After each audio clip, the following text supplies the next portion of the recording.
Shalom Jemaat Tuhan, senang sekali bisa menyambut Bapak, Ibu, dan rekan-rekan semua hari ini.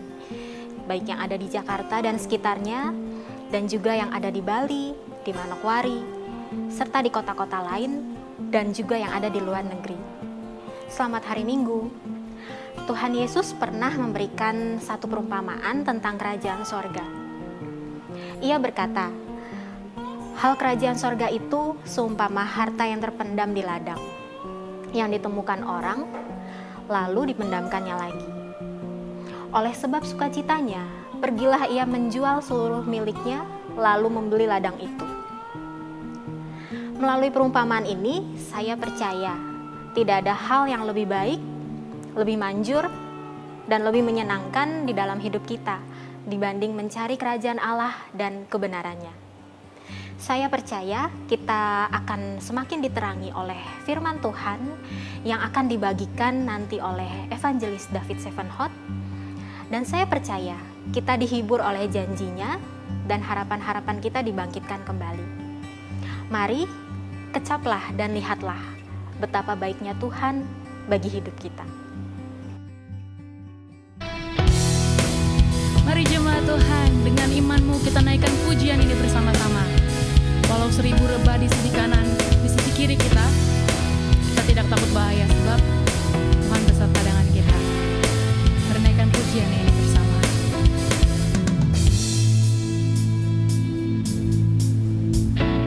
Badai takkan menakutkan hatiku, guru takkan menyurutkan langkah kakiku. Bersama-sama naikkan pujian ini. Di sisiku berlaksa musuh mengejarku, tahu tak ada yang dapat pisahkan ku dari kasih, pelita yang tak padam, sungai yang tak kering.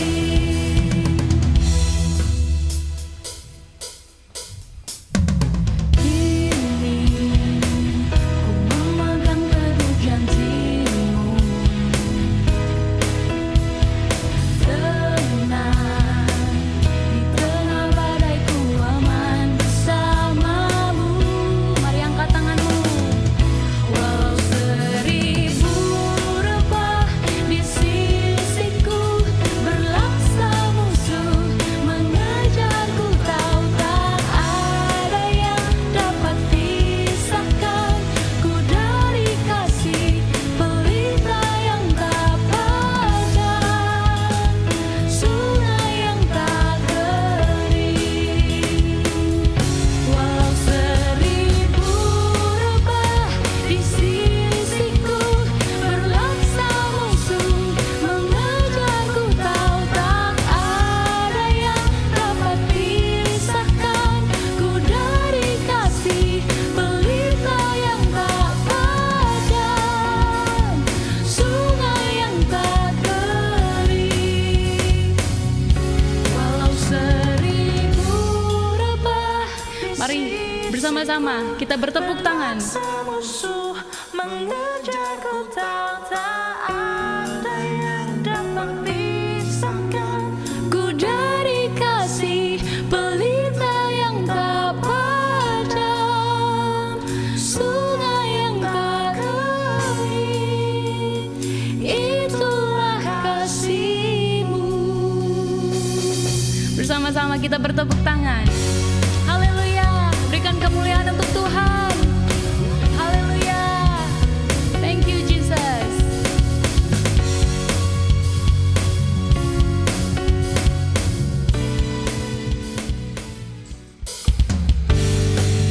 Mari jemaat Tuhan, saya undang kita untuk bangkit berdiri. Naikkan ucapan syukur kita lewat puji-pujian kita. Sebab kasih-Mu Tuhan itu bagi kami. Heran melihat kasih-Mu seluas samudra yang menerimaku. Bahkan ketika berdoa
bersama-sama. Mari kita bertepuk tangan.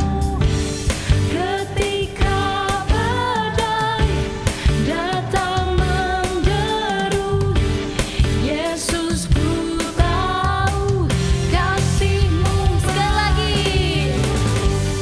Kini ku hidup dalam kasih-Mu, tak ada yang dapat pisahkanku dari-Mu. Ketika badai datang menderu, Yesus ku tahu kasih-Mu bagiku. Yesus ku tahu kasih-Mu bagiku. Yesus ku tahu kasih-Mu bagiku. Mari bersama-sama kita bertepuk tangan. Haleluya. Kasih-Mu bagi kami, Tuhan. Haleluya.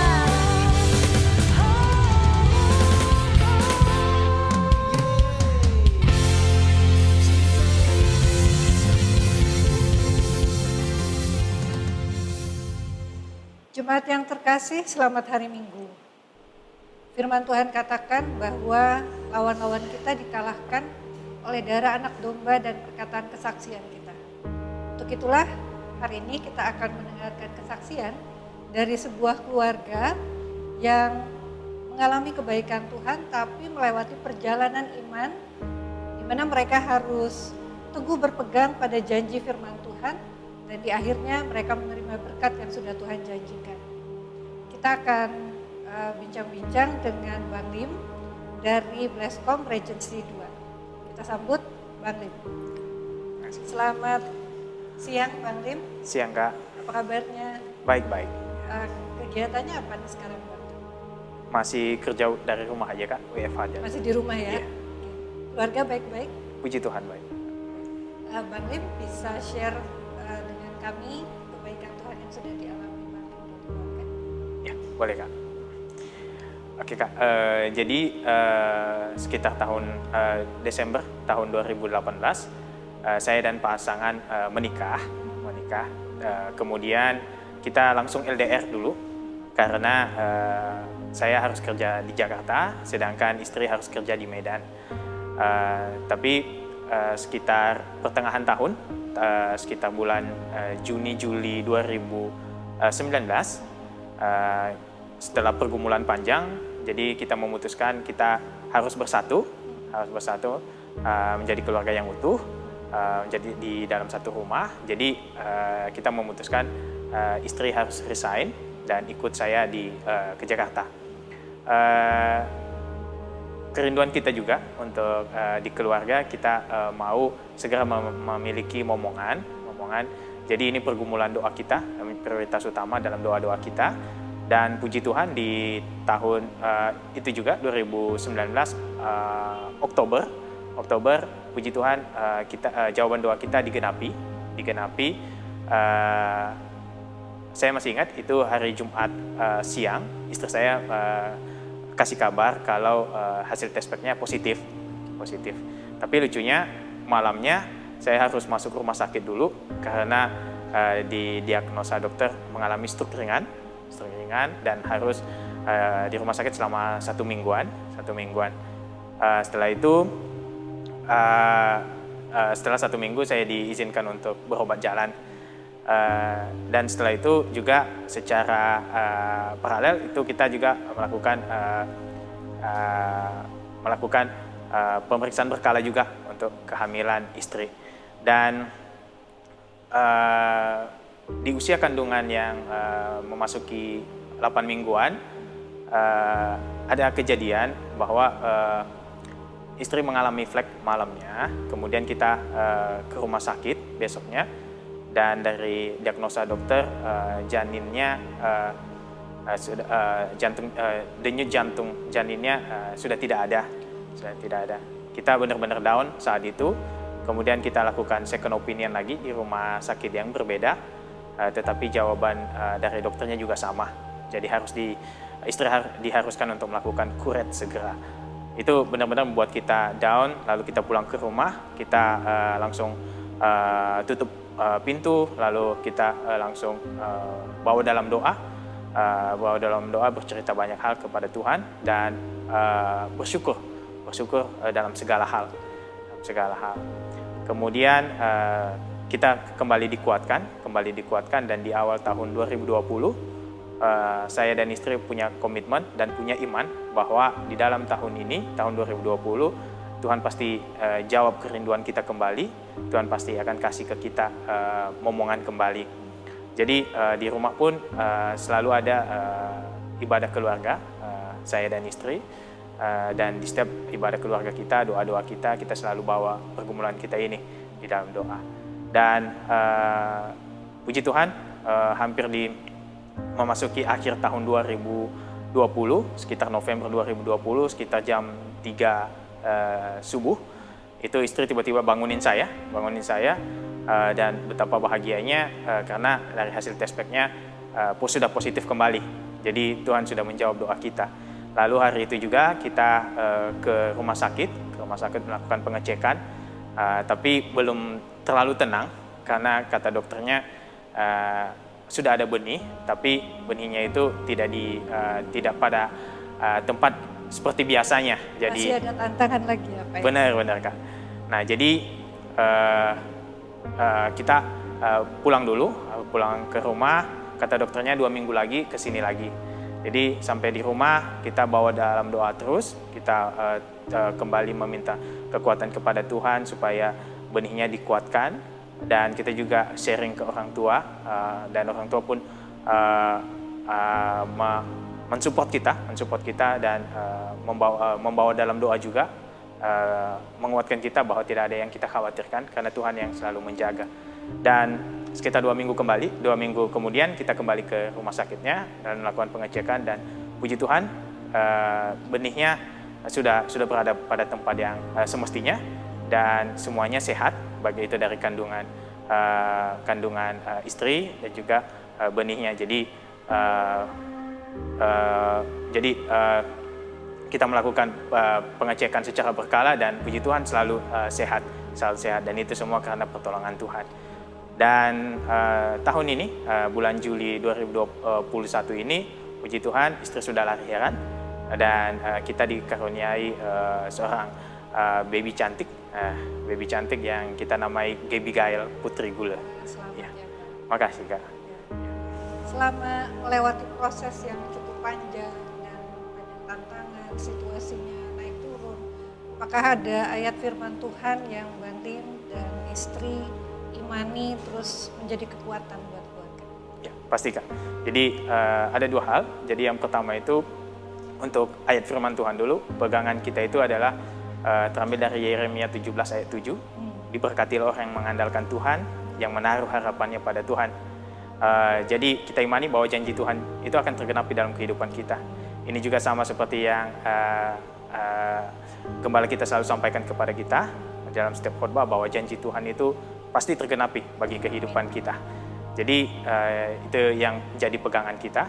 Kemudian yang kedua, yang paling penting juga menurut kita, bahwa yang paling penting itu juga adalah kesepakatan dalam satu keluarga, karena di dalam keluarga itu kita tidak 2 lagi, tetapi menjadi 1. Jadi saya dan istri harus punya kesepakatan, tujuan yang sama, maka dari situ kita imani bahwa berkat Tuhan akan mengalir bagi kita.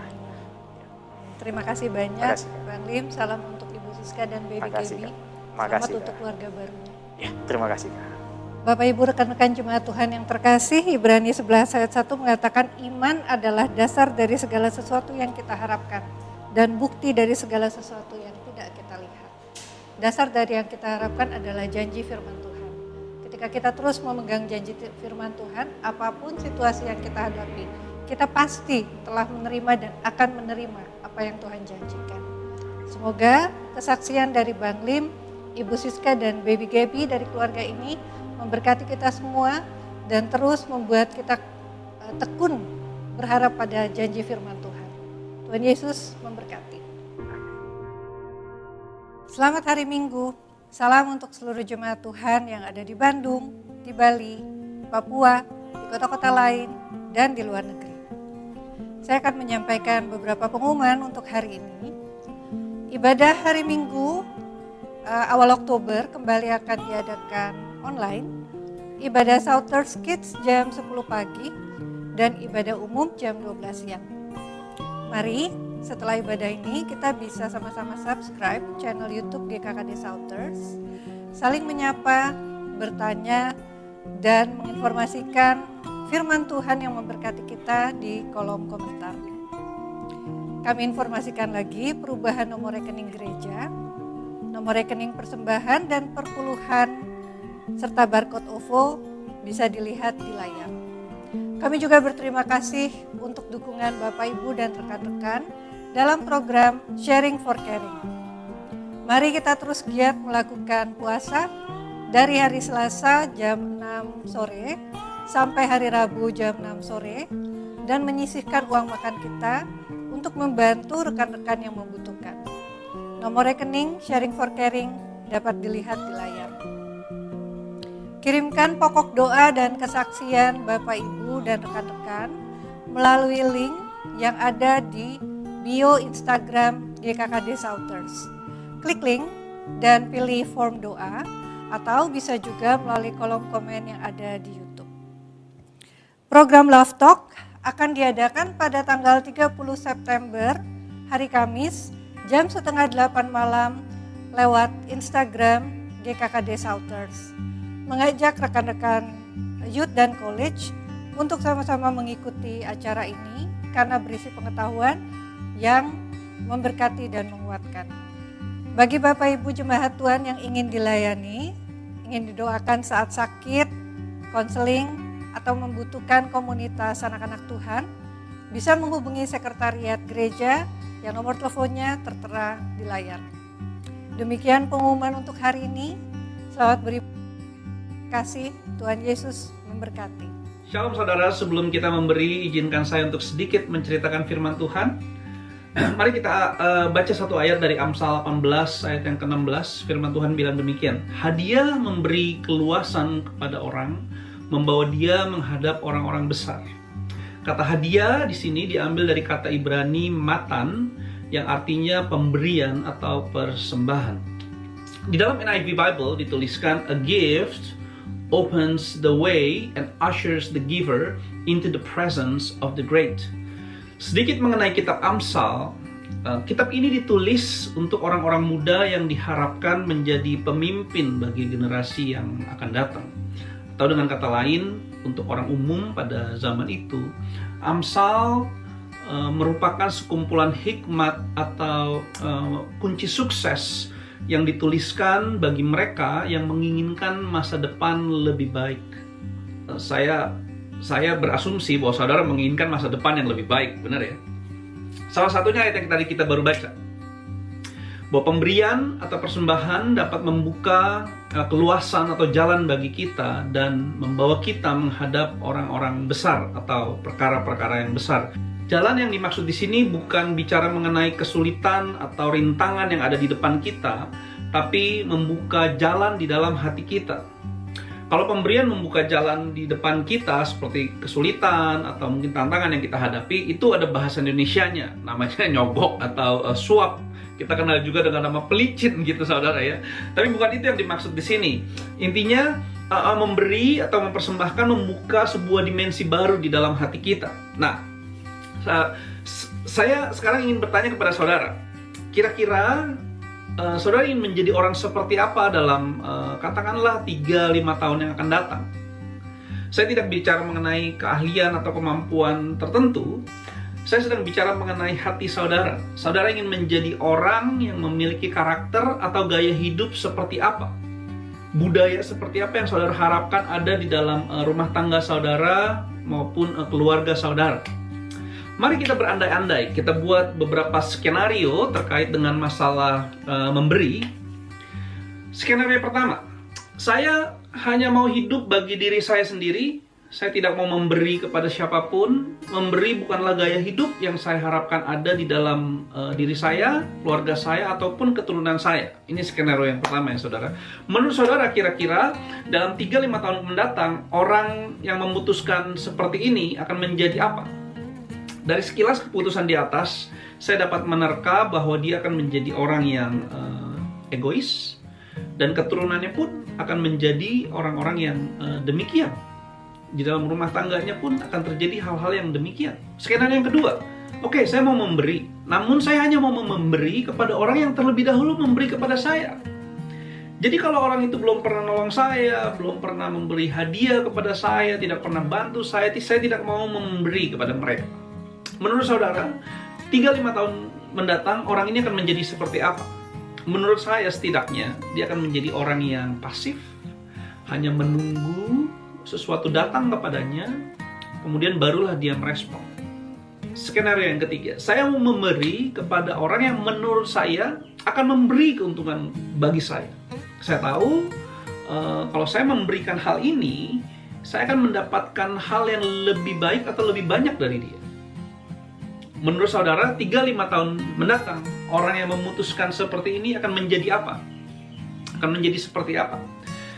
Saya melihatnya, dia akan menjadi orang yang oportunis, hanya mau melakukan sesuatu jika hal itu menguntungkan dirinya atau ada timbal balik yang lebih besar bagi dirinya. Orang ini rela melakukan sesuatu asal ada timbal baliknya, gitu ya. Kemudian skenario yang keempat, yang terakhir, saya mau memberi karena saya mau menjadikan memberi bagian dari gaya hidup saya dan keluarga saya tanpa ada embel-embel lain. Nggak ada maksud yang lain, pokoknya saya mau hidup seperti itu. Menurut saudara, 3-5 tahun ke depan orang yang memutuskan seperti ini akan jadi apa? Setidaknya menurut saya, dia akan punya 3 hal ini. Dia akan menjadi orang yang murah hati, generous, memiliki belas kasihan terhadap orang lain, tanpa pandang bulu. Dia akan bantu orang yang entah pernah nolong dia atau enggak, dia akan bantu aja. Dan dia akan lebih memikirkan orang lain daripada dirinya sendiri.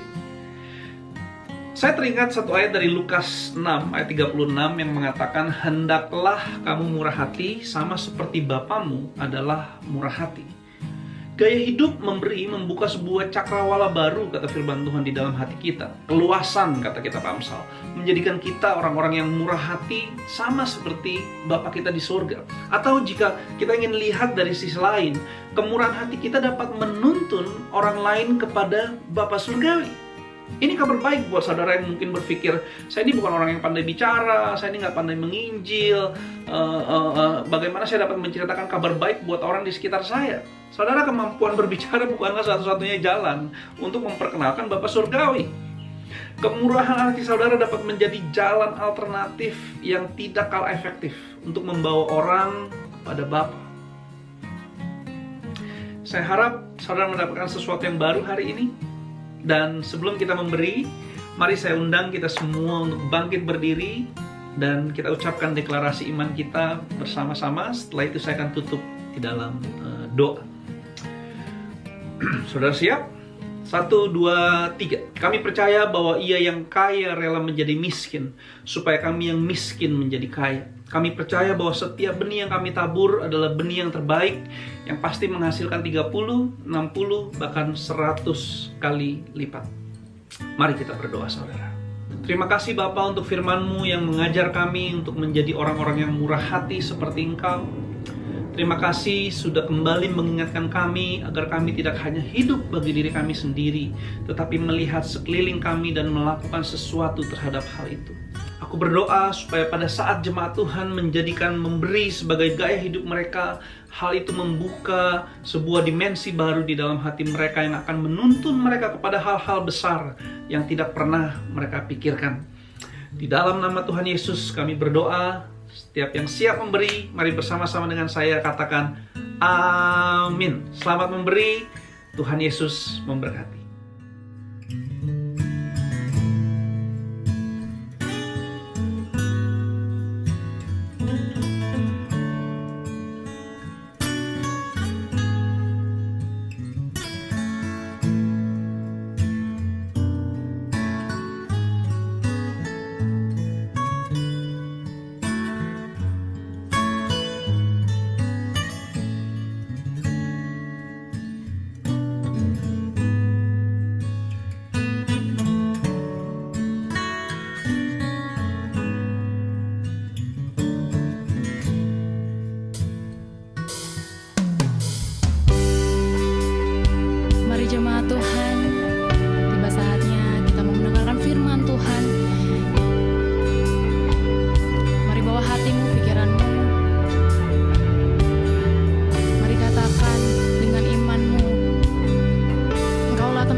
kami harapkan.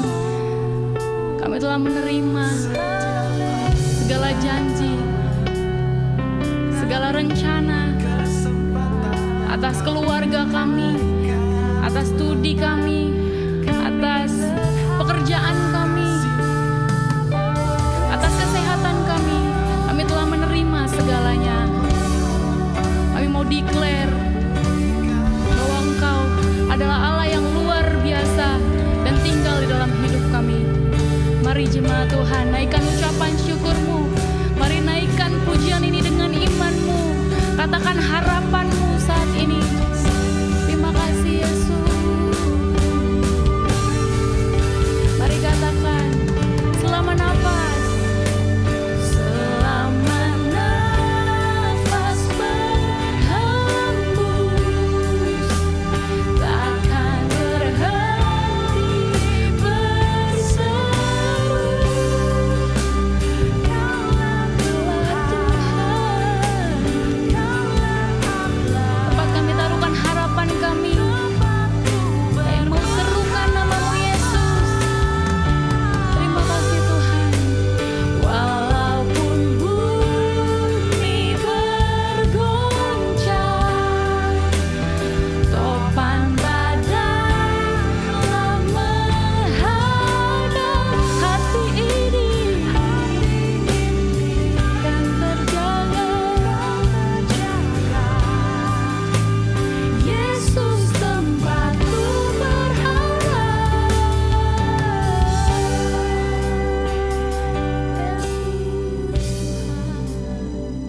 Terima kasih Tuhan Yesus. Kami bersyukur Tuhan.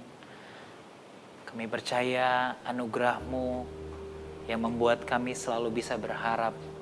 Kami percaya Tuhan, kasih karunia-Mu yang membuat kami selalu excited setiap kali kami bangun pagi Tuhan. Karena berkat-berkat Tuhan selalu baru bagi kami. Dan hari ini Tuhan, kami mau mengenal Engkau, mengenal jalan-jalan-Mu Tuhan. Kami mau tahu hikmat Tuhan bagi kehidupan kami. Kami mau mengenal Kristus yang adalah hikmat itu sendiri Tuhan. Kami percaya pengenalan akan Kristus membuat kami bertambah-tambah di dalam damai sejahtera dan kasih karunia. Kami percaya Tuhan Roh-Mu yang memimpin kami, membuka pengertian kami, membuka pemahaman kami Tuhan, dan menerangi hati kami untuk kami semakin mengenal jalan-jalannya Tuhan bagi kami dan keluarga kami, bagi orang-orang yang kami kasihi Tuhan. Terima kasih, kami punya telinga seorang murid untuk mendengar. Kami percaya Tuhan, ketika kami ikut dengan apa yang Tuhan katakan, kami mendapatkan hasil tepat seperti apa yang Kau janjikan. Di dalam nama Tuhan Yesus kami bersyukur, amin. Shalom jemaat Tuhan, selamat hari Minggu bagi kita semuanya. Senang sekali kita bisa berkumpul bersama-sama di ibadah GKKD Sautes. Saya bersyukur bahwa setiap kita meluangkan waktu untuk beribadah siang hari ini, karena firman Tuhan menjamin ketika kita mengutamakan ibadah itu profit for all things katanya gitu. Itu berguna untuk segala hal, baik kehidupan yang sekarang maupun kehidupan yang akan datang. So mari kita fokuskan hati kita, pikiran kita untuk semakin mengerti tentang jalan-jalannya Tuhan. Nah hari ini kita akan berbicara masih tentang keluarga. Judulnya adalah warisan bagi keturunanmu. Warisan bagi keturunanmu. Nah, kita percaya bahwa keluarga adalah lembaga pertama yang Tuhan pakai untuk mewujudkan heaven on earth. Bagaimana Tuhan sangat merindukan surga untuk terjadi di bumi. Itu sebabnya Tuhan mengawalinya melalui keluarga. Ketika Tuhan menciptakan Adam dan Hawa, Tuhan membuat mereka sedemikian rupa. Kemudian Tuhan di ayat ke-28 dari pasal 1 Kejadian dikatakan, berfirmanlah Tuhan kepada manusia itu. Beranak cucu dan bertambah banyaklah, penuhilah bumi dan taklukkanlah itu. Hal yang paling penting untuk kita tahu bahwa tujuan untuk kita hadir di dunia ini. Tujuan yang Tuhan beri menempatkan kita di dunia ini. Firman Tuhan berkata, beranak cucu dan bertambah banyaklah, penuhilah bumi. Tuhan ingin bahwa bumi penuh dengan orang-orang seperti kita. Tuhan ingin bumi penuh dengan orang-orang yang percaya pada jalan-jalan Tuhan, memegang janji Tuhan. Bapak Ibu Saudara, Tuhan menginginkan dunia ini penuh dengan orang-orang seperti Anda. Amin ya Bapak Ibu Saudara ya. Nah, rancangan Tuhan begitu luar biasa bagi keluarga. Itu sebabnya iblis begitu ingin merusak rancangan Tuhan. Melalui apa? Tentunya dengan cara merusak keluarga. Kejadian 3 ayat yang pertama sampai yang ketiga dikatakan, ular itu berkata kepada perempuan itu, tentulah Allah berfirman, semua pohon dalam taman ini jangan kamu makan buahnya, bukan? Lalu sahut perempuan itu kepada ular itu, buah pohon-pohonan dalam taman ini boleh kami makan, tetapi tentang buah yang ada di tengah-tengah taman, Allah berfirman, jangan kamu makan ataupun raba buah itu nanti kamu mati. Nah, iblis mencoba merusak keluarga. Yang pertama adalah dengan merusak gambaran Tuhan di dalam mindset mereka. Kita melihat bagaimana ular mempertanyakan firman Tuhan yang dia baru saja ucapkan kepada manusia. Mungkin kita perlu melihat ya bagaimana firman ini diucapkan sesungguhnya oleh Tuhan. Kita lihat di Kejadian 2 ayat 16 sampai ke 17. Lalu Tuhan Allah memberi perintah ini kepada manusia. Semua pohon dalam taman ini boleh kamu makan buahnya dengan bebas. Tetapi pohon pengetahuan tentang yang baik dan yang jahat, janganlah kau makan buahnya. Sebab pada hari engkau memakannya, pastilah engkau mati. Dikatakan pastilah engkau mati. Nah, ini message yang sebenarnya Tuhan berikan kepada manusia. Spesifiknya Tuhan berikan bukan kepada manusia, dalam hal ini Adam dan Hawa, tetapi manusia sebenarnya hanya memberikan kepada Adam ya. Karena ini dicatat di ayat 16 dan 17. Baru di ayat 18 Tuhan melihat tidak baik kalau manusia itu seorang diri saja. Maka dibentuknyalah perempuan. Nah, jadi sebenarnya firman ini diberikan kepada Adam. Amin ya. Para kaum Adam, Tuhan berbicara kepada Anda. Amin. Tuhan memberikan visi, Tuhan memberikan tujuan yang jelas, Tuhan memberikan arahan firman untuk kita sebagai seorang laki-laki. Amin, para ayah, para laki-laki, untuk membawa firman itu kepada keluarga kita. Yang pertama kepada istri kita. Nah, yang terjadi adalah bahwa Adam tidak menerjemahkan secara jelas kepada Hawa. Sehingga Hawa berkata buah pohon-pohon dalam taman ini boleh kami makan. Tetapi tentang buah yang ada di tengah-tengah taman, Allah berfirman, jangan kamu makan ataupun raba buah itu.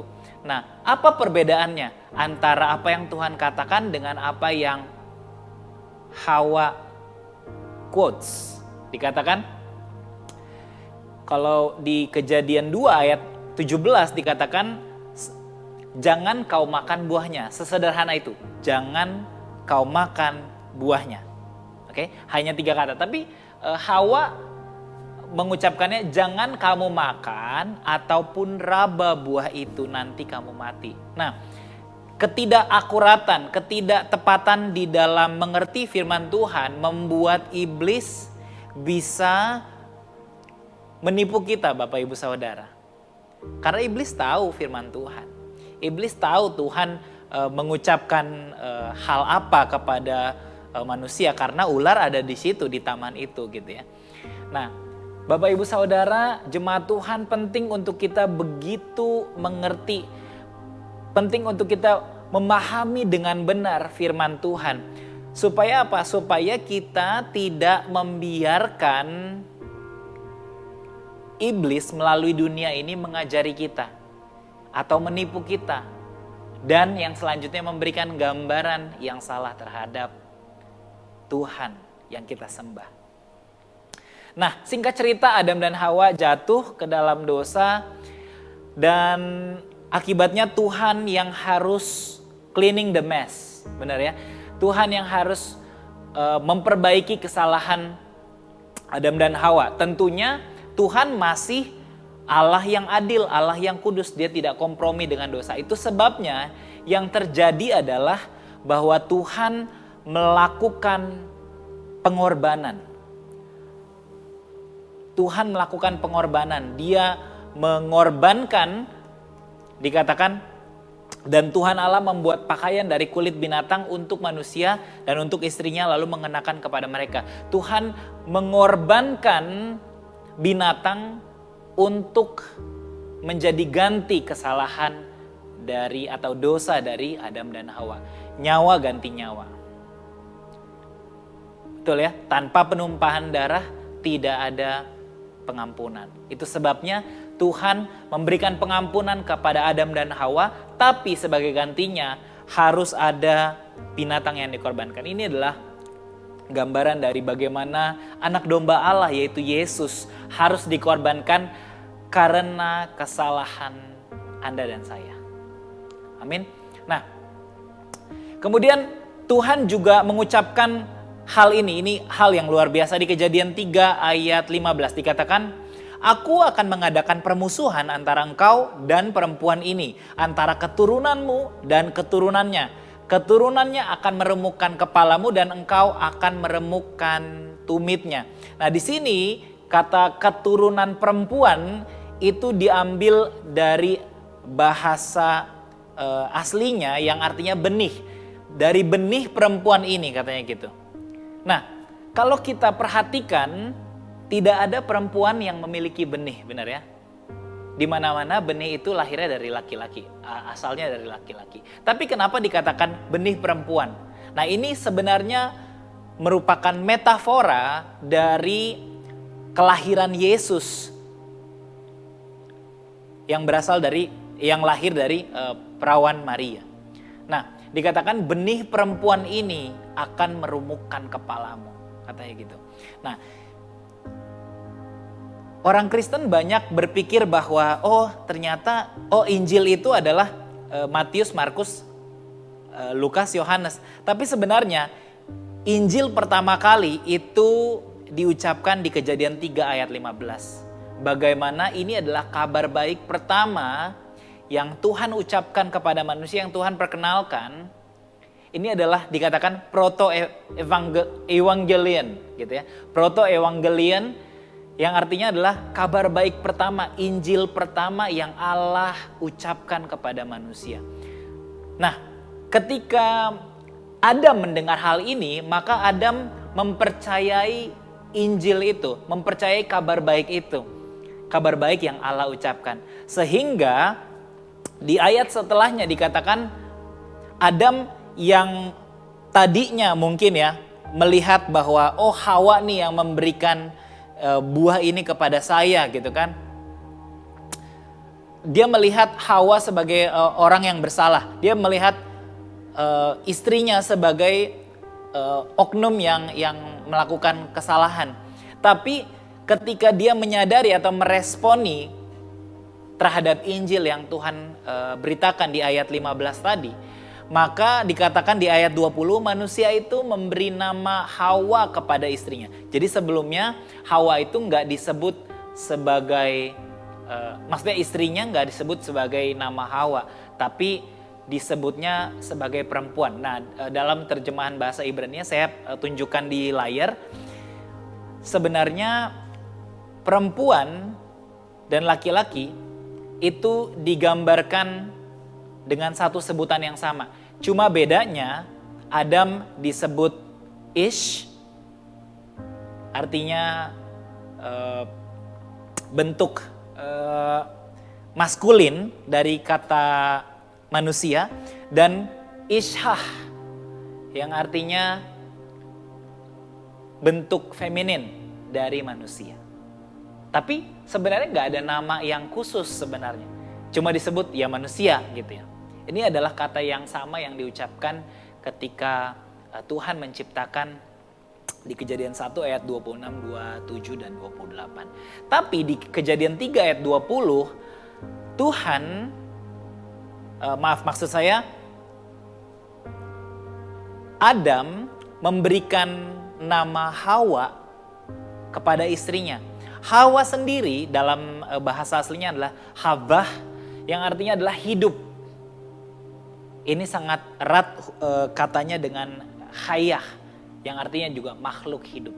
Nah, jadi ketika Adam meresponi Injil yang Allah ucapkan, meresponi kabar baik yang Allah ucapkan di Kejadian 3 ayat 15, dia melihat ada kehidupan dalam keluarganya. Dia melihat istrinya atau keluarganya, keluarga pertamanya dia ya, memiliki hidup.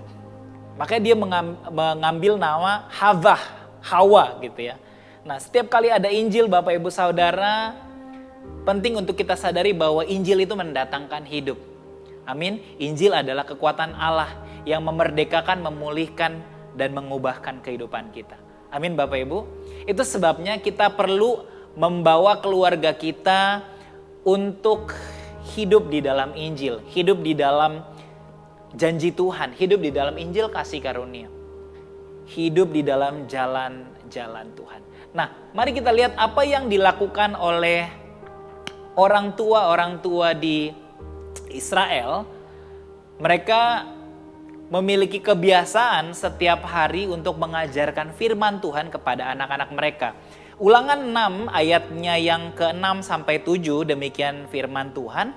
Apa yang kuperintahkan kepadamu pada hari ini haruslah engkau perhatikan. Haruslah engkau mengajarkannya berulang-ulang kepada anak-anakmu dan membicarakannya ketika engkau sedang duduk, apabila engkau duduk di rumahmu, apabila engkau sedang on the way ya dalam perjalanan, apabila engkau sedang berbaring, dan apabila engkau sedang bangun. Ini mungkin urutan dari keseharian ya, keseharian mereka waktu itu dimulai dari duduk. Duduk ini mungkin saya sangat suka sekali bagaimana Alkitab menggambarkan bahwa kehidupan anak-anak Tuhan itu dimulai dari duduk, yang artinya istirahat. Mazmur 91, Mazmur 911 kita dikatakan orang yang duduk. Benar ya? Orang yang duduk. Artinya kita perlu memulai segala sesuatu dengan beristirahat di dalam janji Tuhan. Kita perlu memulai segala sesuatu di dalam beristirahat di dalam janji Tuhan. Itu sebabnya hari pertama orang Israel adalah Sabat, yang artinya rest. Nah, dikatakan apabila engkau duduk di rumahmu, oke? Jadi bagaimana ayah atau ibu orang tua membicarakan firman itu bukan lagi sambil marah gitu. Apalagi sambil nyindir kemudian mengutip ayat gitu kan. Yang gak akan masuk, benar ya Bapak Ibu ya. Kita perlu membicarakan firman Tuhan, mengajarkan firman Tuhan, mengingatkannya ketika kita sambil rileks, sambil ngobrol, istirahat. Nah, perhatikan. Ini perlu ada di dalam keluarga kita. Amin ya. Pembicaraan tentang janji Tuhan, obrolan tentang firman Tuhan dalam keadaan yang rest, itu perlu dilakukan di dalam keluarga kita. Apabila engkau duduk di rumahmu, apabila engkau sedang dalam perjalanan, oke, ngobrol lagi kan, benar kan? Lagi naik mobil, ngobrol, tahu nggak firman Tuhan itu membuat kamu berhasil di dalam studimu loh, misalnya gitu ya. Nah, apabila engkau berbaring, mau tidur gitu ya, dan apabila besoknya lagi engkau bangun gitu. Jadi hal ini dilakukan berulang-ulang. Haruslah engkau mengajarkannya berulang-ulang. Jemaat Tuhan, kita perlu mengajarkan firman Tuhan berulang-ulang kepada keluarga kita. Kita perlu membawa keluarga kita untuk berulang-ulang menyadari kebesaran Tuhan bagi usaha mereka, karir mereka, studi mereka, amin. Bagi pernikahan mereka, bagi anak-anak mereka. Amin ya. Kita perlu membawa keluarga kita sedemikian rupa untuk menyadari bahwa Tuhanlah yang pertama dan yang terutama. Nah, Kejadian Ulangan 6 ayat yang ke-20 dikatakan, apabila di kemudian hari anakmu bertanya kepadamu, apakah peringatan, ketetapan dan peraturan itu yang diperintahkan Allah kepada Tuhan kita? Haruslah engkau menjawab, anakmu, kita tuh dahulu budak di Mesir. Tetapi Tuhan membawa kita keluar dari Mesir dengan tangan yang kuat. Tuhan membuat tanda-tanda dan mujizat-mujizat yang besar yang mencelakakan terhadap Mesir dan terhadap Firaun dan seisi rumahnya. Tetapi dia menunjukkannya di depan mata kita. Tetapi kita dibawanya keluar dari sana supaya kita dapat dibawa masuk. Kita berhenti dulu ya sampai sini ya. Tetapi kita dibawanya keluar dari sana, oke? Garis bawahi kata keluar. Kita dibawanya keluar dari sana supaya kita dapat dibawa masuk. Oke, ini dua hal yang berbeda ya. Ketika keluar dari Mesir, kemudian yang satu lagi masuk ke tanah Kanaan, it is two different thing, benar ya? Karena hanya diselamatkan, hanya lahir baru, betul ya? Hanya selamat dari neraka, itu adalah satu hal. Tapi masuk kepada seluruh kasih karunia Tuhan, memiliki hidup yang berkelimpahan, amin. Memiliki hidup yang diberkati, memiliki hidup yang kuat dan berkelanjutan. Ini adalah janji Tuhan yang lainnya. Amin. Tuhan gak pernah janji kepada Abraham hanya untuk menjadi berkat. Tapi dia janji kepada Abraham, memberkati Abraham dan membuat dia menjadi berkat. Artinya Tuhan bukan hanya ingin memberkati, memuaskan, mencukupkan kehidupan kita, tapi juga Tuhan membuat kita bisa berkelebihan di dalam berbagai kebajikan. Amin. Itulah yang orang-orang Israel ajarkan kepada anak-anak mereka, kepada keluarga mereka. Bagaimana mereka terbiasa untuk hidup di dalam jalan-jalan Tuhan. Bagaimana orang-orang Israel berhasil di dalam bisnis mereka, berhasil di dalam usaha mereka, berhasil di dalam hasil tanah mereka, hasil tani mereka. Padahal kita tahu sama-sama bahwa bangsa Israel, tanah Israel adalah tanah yang bukan tanah yang seperti seperti Indonesia gitu ya, subur yang apa aja dilempar tanaman tumbuh gitu ya. Enggak, di bangsa Israel itu mostly adalah pasir, benar nggak? Gurun pasir. Jadi tanah berbatu-batu.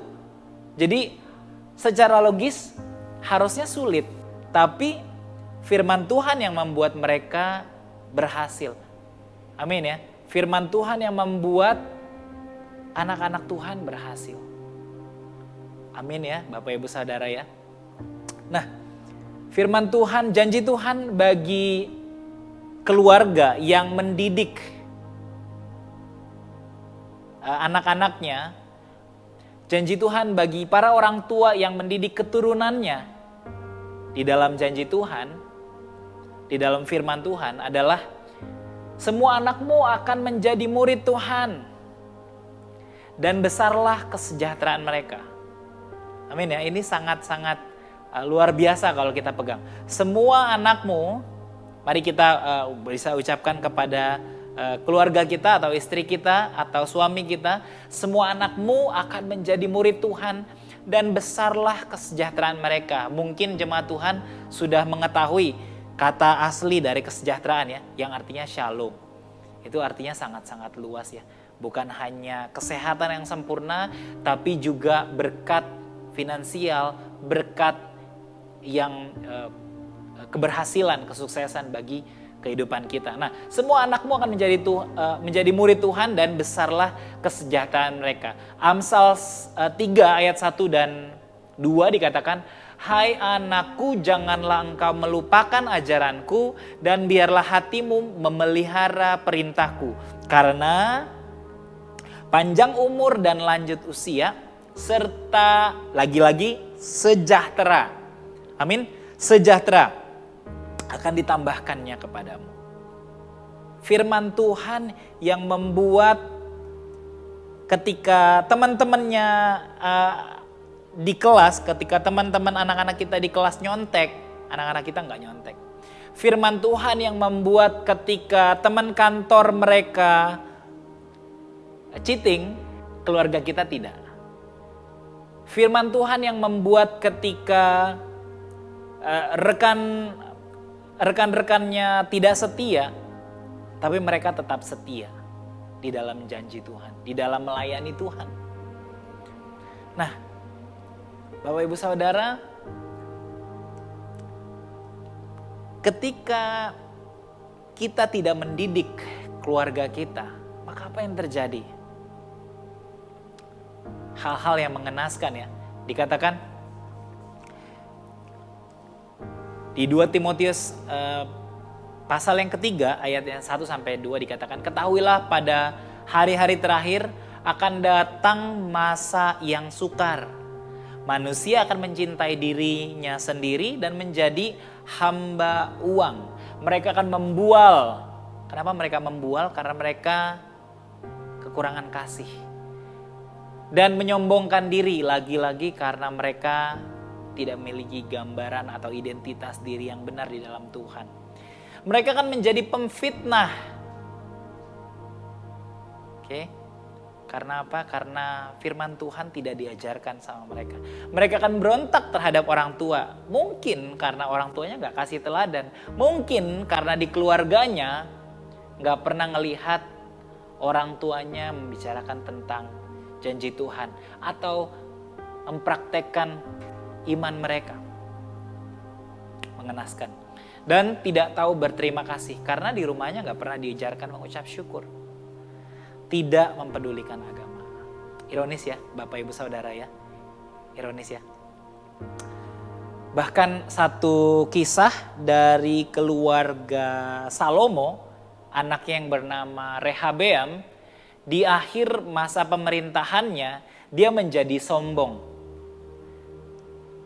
Justru di masa Rehabeam lah kerajaan Israel yang sangat besar pada waktu itu harus terpaksa terpecah menjadi 2. Karena apa? Karena firman Tuhan berkata, Rehabeam tidak setia. Rehabeam berbuat jahat, 2 Korintus 12 ayat 14. Rehabeam berbuat jahat karena ia tidak tekun mencari Tuhan. No wonder, karena ayahnya tidak setia di dalam jalan Tuhan. Tidak setia di dalam mengajarkan janji-janji Tuhan.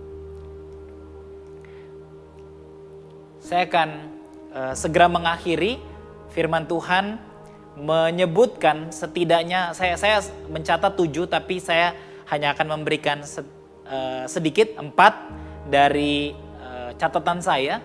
Ibu yang melahirkan generasi ilahi. Yang pertama adalah Yokebed, ibunya Musa. Bagaimana dia memutuskan untuk tidak takut pada ultimatum Firaun, tapi memilih untuk percaya pada janji Tuhan.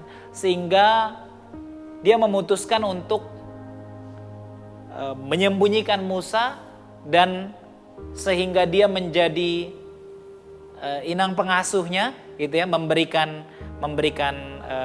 menyusui Musa sampai dia besar.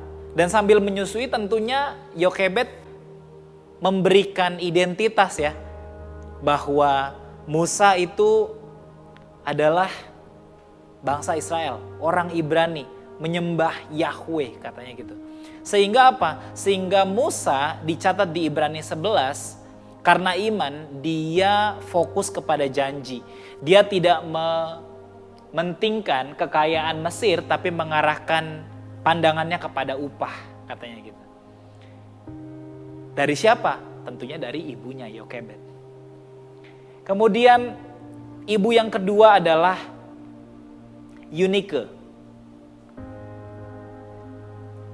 Dia melahirkan seorang anak dan membesarkan anak ini di dalam janji Tuhan. Dicatat di 2 Timotius 1 ayat yang kelima dikatakan bahwa Eunike ini memiliki iman yang tulus sehingga anaknya dididik sedemikian rupa menjadi pemimpin jemaat. Jemaat yang Paulus gembalakan. Anaknya bernama Timotius. Luar biasa ya. Bayangkan betapa signifikannya peran ibu bagi keluarga. Kemudian Elizabeth. Nggak banyak memang yang dicatat tentang Elizabeth. Nggak banyak cerita tentang kesalehan Elizabeth atau apa yang dia lakukan. Tapi 2 hal yang luar biasa yang dicatat. Bahwa Elizabeth adalah orang yang dikaios, orang yang benar, orang yang di mata Tuhan, benar itu maksudnya mempercayai Tuhan, ya kan? Karena bagi Abraham, Allah memperhitungkan kepercayaan itu sebagai kebenaran, benar ya. Jadi Elizabeth di mata Tuhan itu terbiasa mempercayai janji Tuhan, itu sebabnya dia dianggap benar, kebenaran karena iman. Dan yang kedua, dikatakan bahwa dia tidak bercacat. Amemtos katanya gitu. Tidak bercacat. Pasti lebih mudah ya mengajar anak-anak ketika orang tuanya nggak begajulan gitu ya. Ketika orang tuanya itu hidupnya tuh lurus. Ketika orang tuanya hidup tidak cheating, benar ya Bapak Ibu Saudara ya, benar ya. Ketika kita hidup benar di mata anak kita, maka kita akan mudah. Contohnya, kita suruh anak kita beribadah atau kita suruh anak kita untuk setia melayani tapi kita tidak setia melayani. Tentunya tidak akan didengar, benar ya. Nah, itu sebabnya mengajarkan anak itu lebih mudah kalau kita telah menunjukkan teladan bagaimana hidup di dalam Tuhan. Dan yang terakhir, tidak lain dan tidak bukan adalah Maria. Ya, dari semua wanita di seluruh zaman, kenapa Bapa di surga memilih melahirkan Yesus dari Maria? Nah, satu hal yang tercatat dari Maria, hal yang luar biasa yang menjadi alasan kenapa dia terpuji di antara para wanita. Padahal apa? Resikonya Maria adalah kalau dia mengandung, yang pertama dia ditinggalin Yusuf, benar ya? Karena ya Yusuf gak tahu dia hamil karena siapa, gitu ya. Ditinggalin Yusuf. Saya percaya bahwa Maria memang sangat mencintai Yusuf. Tapi Maria memiliki satu hal ini. Kemudian risiko yang kedua adalah dia dirajam batu tentunya. Karena dia hamil tanpa suami. Nah, itu sebabnya Yusuf, karena Yusuf mengasihi Maria, Yusuf tadinya berniat meninggalkan Maria secara diam-diam. Supaya setidaknya biarin Yusuf yang dianggap tidak bertanggung jawab, tapi ya Maria nggak jadi dirajam batu. Nah, apa satu hal yang membuat Maria begitu spesial di antara para wanita? Firman Tuhan mencatat di Lukas 1 dikatakan, sesungguhnya aku adalah hamba Tuhan. Sesungguhnya aku adalah pelayan Tuhan, jadilah sesuai dengan kehendak Tuhan. Penting bagi para ibu, penting bagi para orang tua untuk mengajarkan, menunjukkan kepada anak-anak mereka bahwa saya adalah hamba Tuhan. saya siap dipakai Tuhan. Dan dengan demikian pasti sangat mudah untuk membawa keluarga kita tinggal di dalam jalan-jalan Tuhan, memiliki nilai-nilai firman Tuhan. Dan bapak-bapak yang melahirkan generasi ilahi, saya langsung catat aja sedikit, pasti ada banyak sekali, tapi setidaknya Abraham menunjukkan bagaimana dia percaya di hadapan Ishak. Abraham menunjukkan bagaimana dia serius mengikuti apapun yang Tuhan perintahkan. Percaya sepenuhnya kepada janji Tuhan, live by faith and not by sight. Ada banyak hal yang mungkin bisa bikin Abraham hidup karena melihat, tapi dia memilih hidup karena iman. Bahkan sampai Ishak yang harusnya nggak masuk akal ya, anak satu-satunya tapi mau dikorbankan. Tapi Abraham menunjukkan imannya right in front of his son.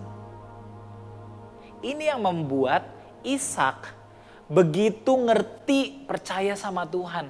Sehingga di Kejadian 26 ayat 12 dia tuh menabur di tanah yang kering. Benar ya?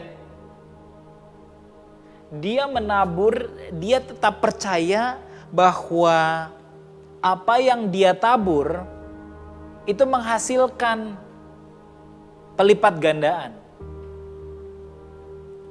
Itulah yang sering kita ucapkan. Maka Ishak menabur di tanah itu juga, dan dalam tahun itu juga ia mendapatkan hasil 100 kali lipat. Wow, dari mana dia belajar iman ini? Tentunya ya dari bapaknya, yaitu Abraham. Dan dengan cara yang sama, Ishak menceritakan kepada Yakub tentang jalan Tuhan. Sehingga Yakub melepaskan berkat Abraham kepada kedua-belas suku Israel. Bayangkan, dari seorang Abraham, dia mengajarkan iman kepada Ishak. Ishak mengajarkan iman kepada Yakub. Yakub mengajarkan iman kepada bangsa Israel. Haleluya. Ini suatu hal yang luar biasa, Bapak Ibu Saudara. Ketika kita mewariskan jalan-jalan Tuhan, ketika kita mewariskan firman Tuhan, nilai-nilai kebenaran firman Tuhan, itulah yang membuat keluarga kita berhasil. Itulah yang membuat usaha anak-anak kita berhasil. Itulah yang membuat karir anak-anak kita naik. Itulah yang membuat orang tua kita bisa mendapatkan jawaban dari pergumulan mereka. Karena apa? Karena keluarga ini dipenuhi pengenalan akan Kristus. Firman Tuhan berkata, setiap kali ada pengenalan akan Kristus, maka bertambahlah kasih karunia dan damai sejahtera. 1 Petrus 1 ayat yang kedua. 2 Petrus 1 ayat yang kedua. Nah, mari Bapak Ibu Saudara, biarkan harta ini yang kita wariskan. Penting sih ya, mewariskan harta gitu ya, boleh gitu ya. Kita mewariskan harta bagi keturunan kita, boleh. Tapi firman Tuhan ada nih dicatat di Matius 6 ayat 19-20 dikatakan, janganlah kamu mengumpulkan harta di bumi. Maksudnya boleh, tapi di bumi itu ngengat dan karat merusakkannya, dan pencuri membongkar serta mencurinya. Tetapi kumpulkanlah bagimu harta di sorga. Di sorga ngengat dan karat tidak merusakkannya, dan pencuri tidak membongkar serta mencurinya. Lihat, apa yang Tuhan katakan kepada Maria, apa yang Tuhan katakan kepada Marta tentang Maria, ketika Marta menuntut supaya Tuhan Yesus menyuruh Maria melayani seperti Marta ya.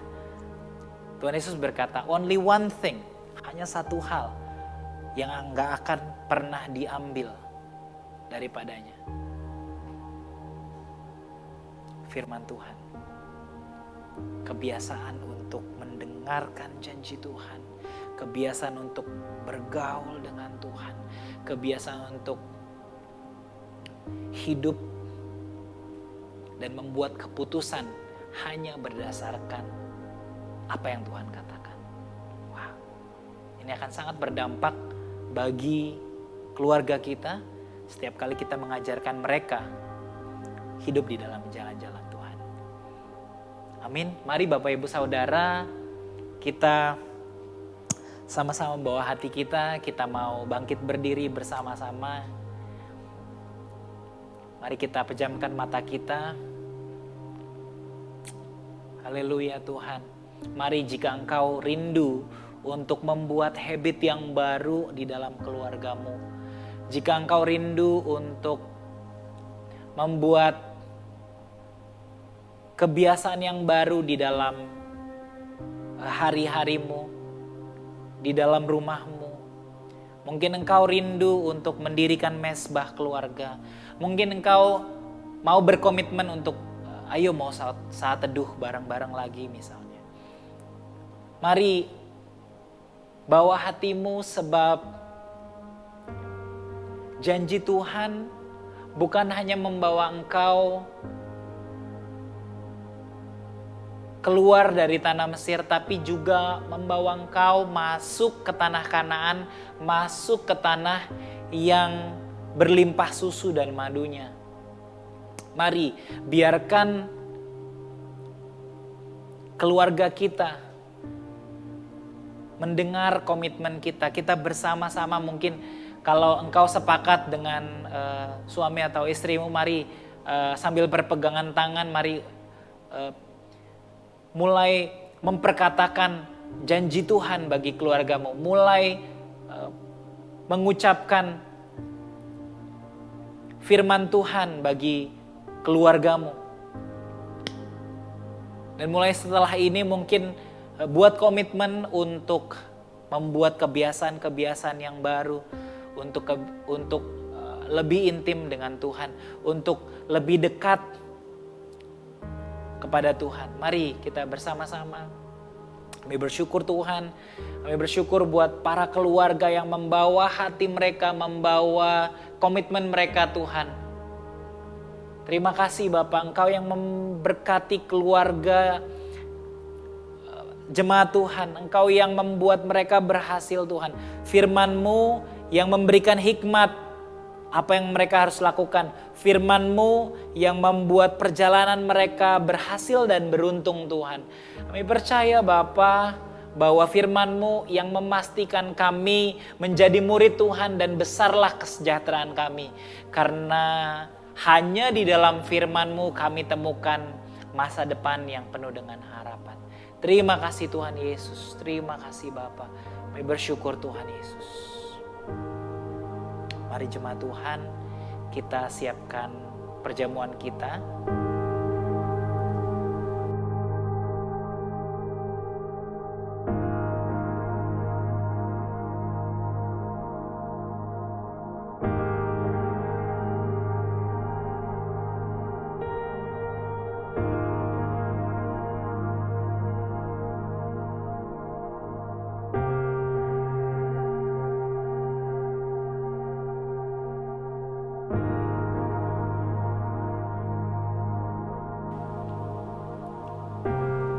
Mari jemaat Tuhan, kita bawa perjamuan kita, mari kita mengingat bagaimana kegagalan kita, bagaimana keterbatasan kita telah digantikan oleh kesempurnaan Kristus.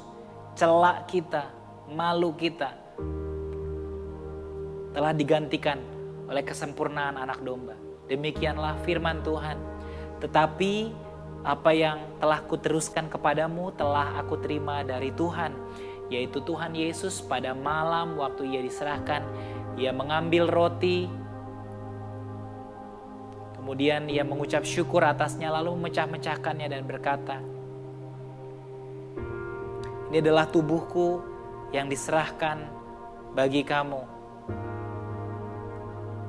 Perbuatlah ini menjadi peringatan akan aku. Tubuh yang menggantikan kelemahan kita, tubuh yang menyembuhkan organ-organ tubuh kita menjadi normal, tubuh yang menggantikan setiap sel dan jaringan yang rusak dan mati, itu menjadi baru, sehingga dari ujung kepala sampai ujung kaki kita menerima kesehatan yang sempurna.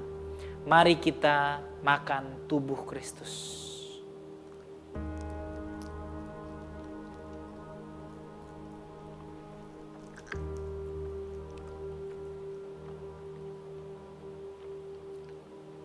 Haleluya Tuhan. Haleluya. Kemudian ia mengambil cawan sudah makan, lalu berkata, cawan ini berisi darahku, darah perjanjian baru yang dimeteraikan bagi kamu. Perbuatlah ini setiap kali kamu meminumnya, menjadi peringatan akan aku. Darah yang bukan hanya menyucikan kita dari segala kejahatan, tapi darah yang juga mengampuni kita, darah yang juga menutup bungkus kita dari setiap teror, dari setiap mara bahaya, dari setiap penyakit menular, dari setiap tulah yang tidak akan pernah bisa mendekat kepada kita. Tidak ada senjata yang ditempa melawan kita yang akan mungkin berhasil. Sebab darah Yesus menutup bungkus kita secara sempurna. Mari kita minum darah Kristus. Terima kasih Tuhan Yesus, kami bersyukur Tuhan. Terima kasih Bapa. Terima kasih Tuhan, kami bersyukur Tuhan. Kami percaya bersekutu dengan tubuh dan darah-Mu membuat kami menjadi satu dengan kematian-Mu Tuhan. Sehingga kami juga menjadi satu dengan kebangkitan-Mu. Kami memiliki kuasa kebangkitan, kami hidup bagi Allah, kami memiliki hikmat bagi setiap tantangan yang ada di hadapan kami. Kami tahu bagaimana menyelesaikan masalah kami sebab kami memiliki pikiran Kristus. Kami mengetahui segala sesuatu sebab Roh-Mu yang kudus tinggal di dalam kami senantiasa.